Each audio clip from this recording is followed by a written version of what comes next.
ભગવાન બિરસા મુંડાની 150મી જન્મ જયંતિ નિમિત્તે જનજાતીય ગૌરવ વર્ષની ઉજવણીના ભાગરૂપે ભગવાન બિરસા મુંડાના જીવન અને યોગદાન વિશે એક દિવસીય રાષ્ટ્રીય પરિસંવાદ કાર્યક્રમ ઉદ્ઘાટન સત્રનો ટેન્ટ સિટી બેન્ડ એકતાનગર ખાતે ગુજરાત સરકારના આદિજાતિ વિકાસ રાજ્યમંત્રી પીસી બરંદાએ પ્રારંભ કરાવ્યો હતો।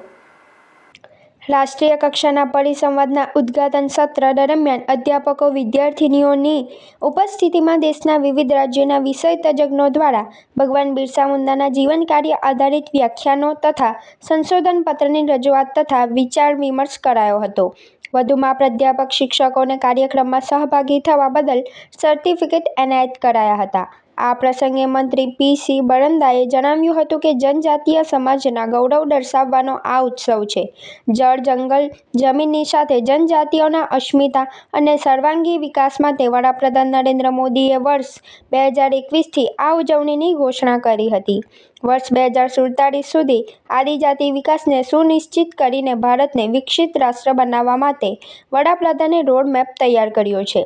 વિકસિત ભારતની વાત આવે ત્યારે ગુજરાત રાજ્ય દેશનું રોલ મોડલ બન્યું છે। આદિજાતિ સમુદાયને શિક્ષણ, પોષણ, સ્વાસ્થ્ય, રોજગાર, ખેતી, પશુપાલન સાથે તમામ ક્ષેત્રોમાં કેન્દ્ર રાજ્ય સરકારે પરિણામલક્ષી પ્રયત્નો કર્યા છે।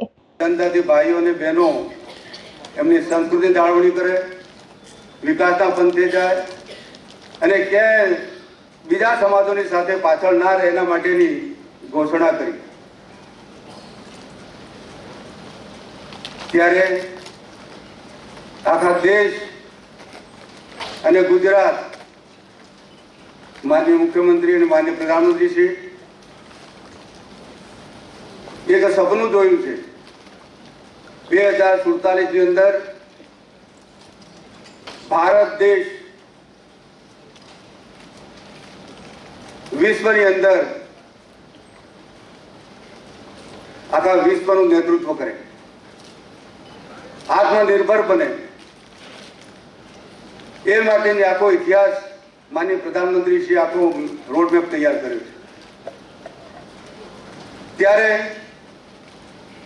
પ્રધાનમંત્રીને એમ લાગ્યું કે આદિવાસી સમાજ આખા દેશની અંદર મોટી સંખ્યામાં રહે છે, જંગલોમાં રહે છે, પહાડીઓમાં રહે છે, એમને વિકાસના પંથે લઈ જવું હોય તો આ એક માધ્યમ છે। બિરસા મુંડાની જન્મ જયંતિ ગામે ગામ સુધી પહોંચાડવા માટેનો કાર્યક્રમ કરવો જોઈએ અને જાગૃત કરવા જોઈએ।